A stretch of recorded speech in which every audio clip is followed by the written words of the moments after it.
Hizbullah disebut masih lebih kuat daripada tentara Lebanon.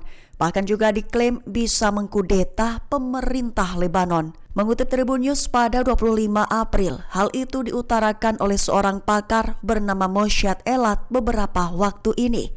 Elat menyebut bahwa Hizbullah masih menjadi kekuatan besar di Lebanon, mengklaim bahwa terlepas dari serangan besar Israel yang mendera Hizbullah, organisasi itu disebut masih lebih kuat daripada beberapa tentara Lebanon. Bahkan menurutnya Hizbullah mampu melakukan kudeta terhadap pemerintah dan kembali mengklaim kontrol.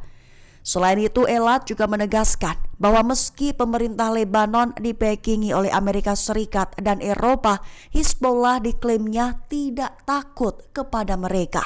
Hizbullah diklaim hanya mendengarkan pendapat masyarakat.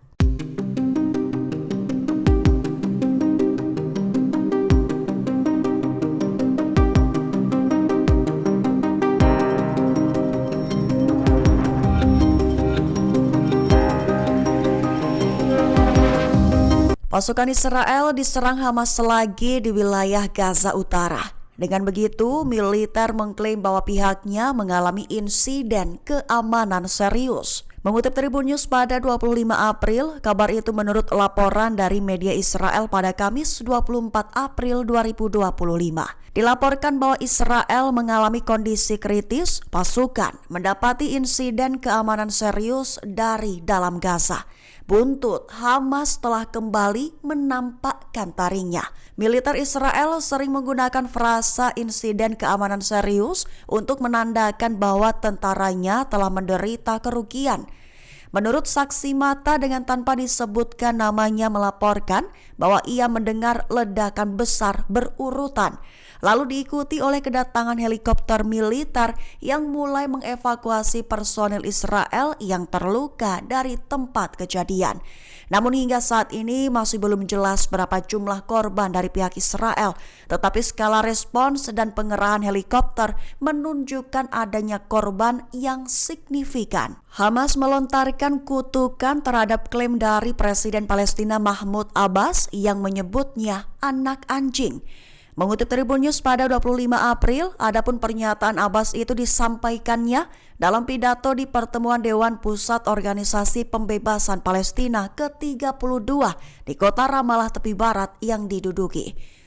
Dalam pidato itu, Abbas menyebut Hamas adalah anak-anak anjing, meminta mereka segera menyerahkan apa yang dimiliki dan segera mengeluarkan Palestina dari situasi saat ini. Tujuannya diklaim agar Israel tidak lagi memiliki alasan untuk melakukan agresi lebih lanjut di tanah Palestina. Dengan begitu, dari sisi Hamas mengutuk keras pernyataan yang disebutnya ofensif dari Abbas, menyerukan agar Presiden Otoritas Palestina itu meminta maaf atas pidato yang diklaimnya menyinggung, juga menyerukan kepadanya untuk kembali merangkul rakyat dan pilihan mereka serta berhenti menempuh jalan menyerah dan kompromi yang disebutnya tidak masuk akal.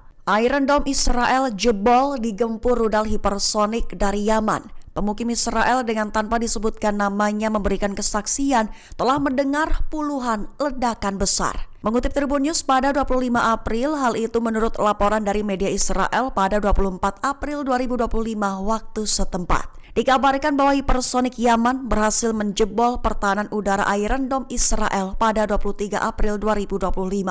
Senada, pemukim utara juga memberikan kesaksian telah mendengar sekira 20 ledakan besar.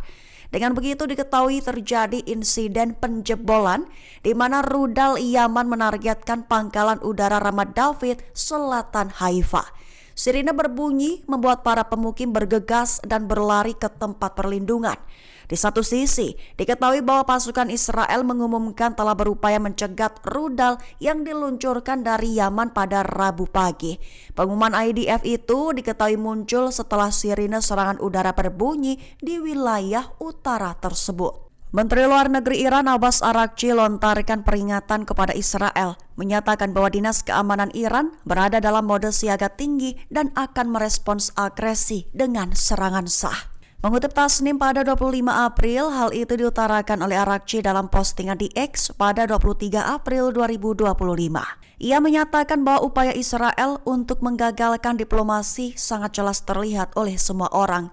Dengan begitu, Arakci menegaskan bahwa dinas keamanannya berada dalam mode siaga tinggi alias waspada, mengingat contoh sebelumnya tentang upaya sabotase dan operasi pembunuhan yang dirancang untuk memancing tanggapan yang sah.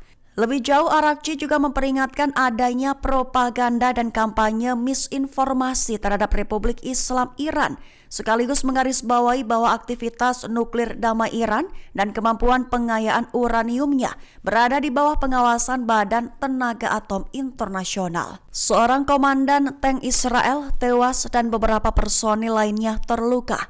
Mereka menjadi korban tewas dan terluka atas penyergapan yang dilakukan Hamas di jalur Gaza bagian utara.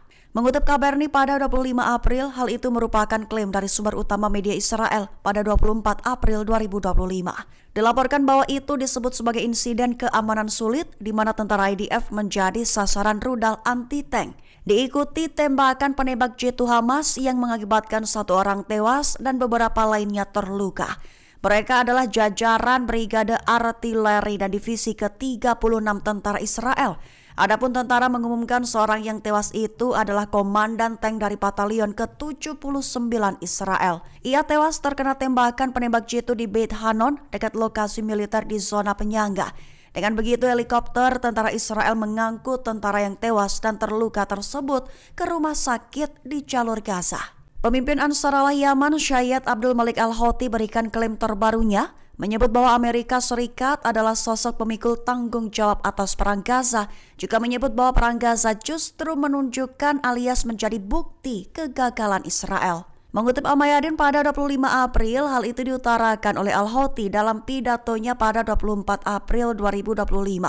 Lebih tepatnya, Al-Houthi menyatakan bahwa Amerika Serikat memainkan peran utama dalam agresi Israel di Gaza, merujuk pada pendirian jembatan udara Washington untuk mendukung pasukan pendudukan Israel.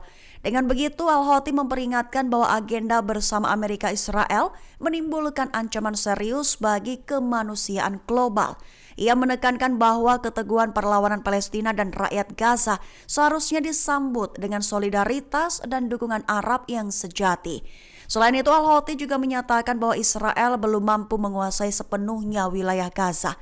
Bahkan setelah lebih dari 1,5 tahun perang, Israel telah gagal mencapai tujuannya di jalur Gaza. Download Tribun X sekarang, menghadirkan lokal menjadi Indonesia.